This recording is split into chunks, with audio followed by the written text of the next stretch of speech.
guys, Jane here, and today I am going to talk about idea generation using stories that you already are familiar with. I said in my last video on choosing a genre that one of the best things about idea generation based on genre is that you already kind of know some of the rules and some of the story. And this is a different way to go about it, but there are some things in common. When I really don't know what kind of story I want to tell, one thing I sometimes do is look at the stories I love and see if there's a new twist I could do or a new take I could do on it. Is there something that hasn't been done, or at least hasn't been done by me? I recently wrote a book that's not out yet called Second Chance Wolf, or it will be.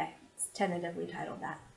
And that idea actually came from, I was looking at romance novels on Kindle and seeing kind of what the top 100 books look like. I was doing some research on covers, and I was also, as I was doing that, because I'm a bookworm, looking at the different stories and the blurbs and saying, oh, that looks good, that looks good.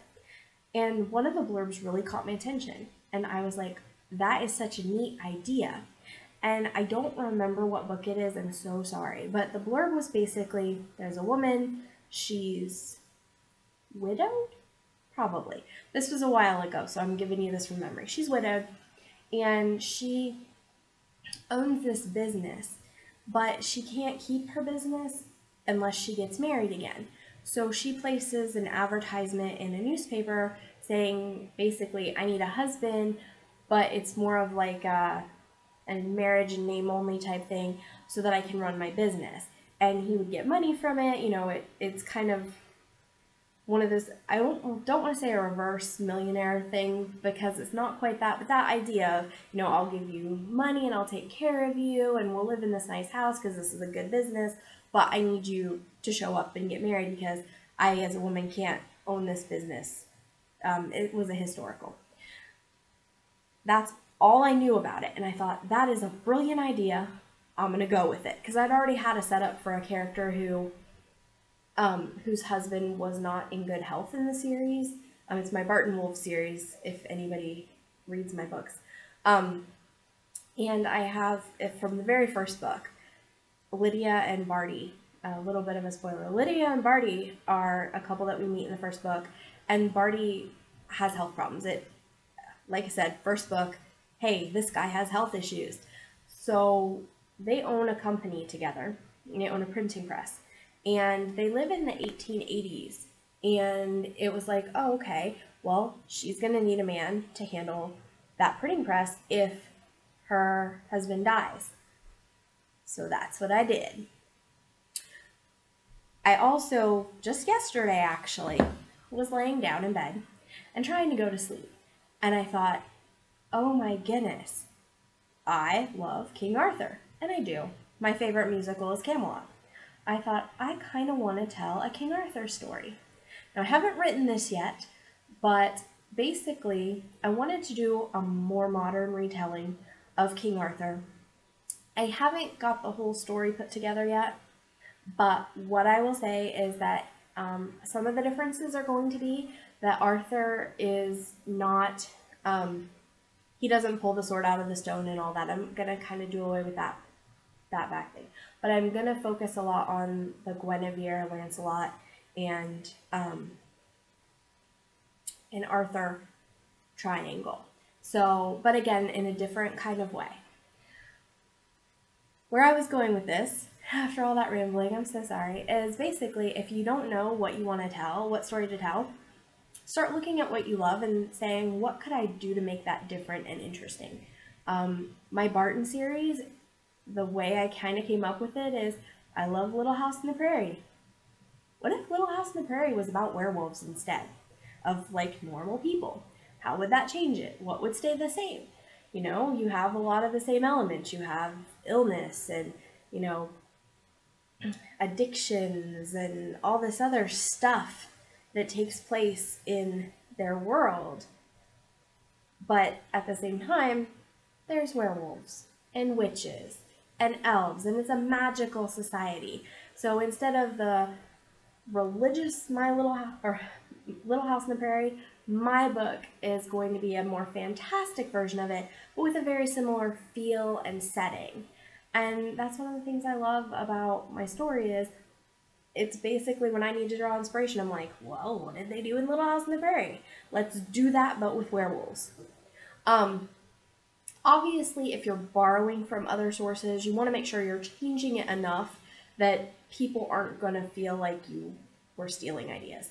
And you don't want your influence to show so strong that it would be obvious and apparent to anybody reading it that's where it comes from.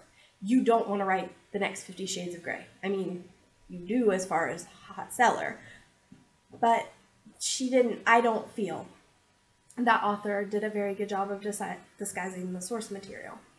And you really want a lot more differentiation.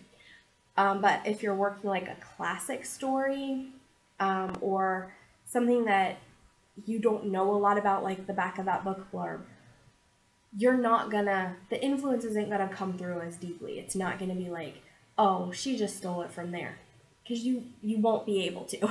You have the idea from the back of a book cover and say, okay, well, how could I do this story, but how could I do it different? How could I do it with a twist? How could mine make the story so different from this, but use this idea? And I think that's a really helpful thing if you just can't come up with ideas, is to use source material you already know and like, and then to say, what can I do differently? You know, I thought at one point about doing a version of Don Quixote where the character of Don Quixote actually has a mental health issue, and that's why he is crazy, but he's not crazy like in the book. And, you know, the people surrounding him, who's trying to help him, who's trying to hurt him, you know, a girlfriend, Dulcinea, who, you know, he starts pursuing, and she's all like, I don't know, you're kind of weird.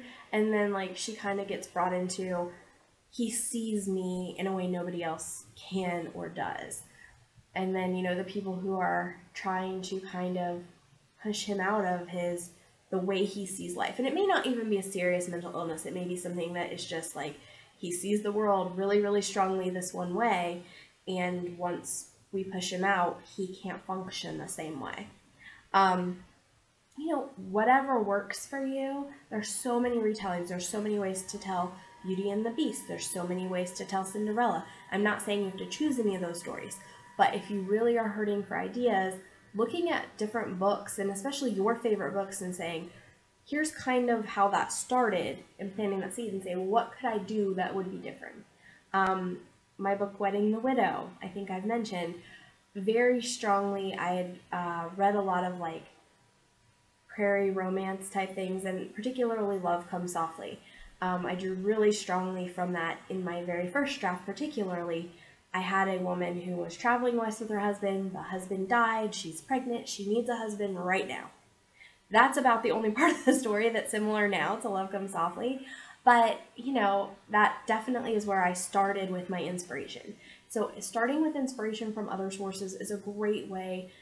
Again, if you can do the snowball effect of how do I make it different? Okay, how do I go from there? And you have certain elements of it too that you don't have to make up. Again, with NaNoWriMo, you want to do whatever you can to not start from scratch. So it's like, all right, I know if I was doing my King Arthur story. I'm not. I'm doing a space opera, which I talked about in my last video. So if you want to know more about it, you can watch that video. But let's say, for instance, I was doing my King Arthur one. You know, what is going to be the same? Well, Arthur has to meet Guinevere. Arthur has to build Camelot. Arthur has to bring Lancelot into the fold. You know, who's the antagonist? Well, kind of the world. Madrid, I don't remember his name, the bad guy in the story, who in the movie Camelot that I love is Arthur's son.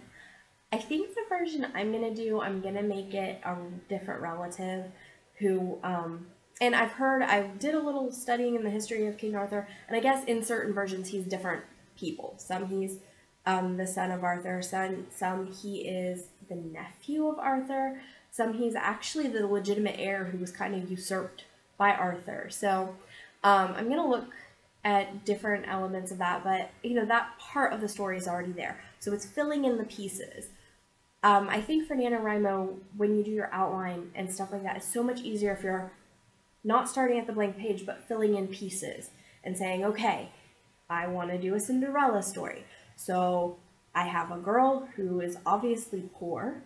You know, why is she poor? What is the circumstances of the situation she's in? Why is she being abused, and who's she being abused by? Is she in foster care?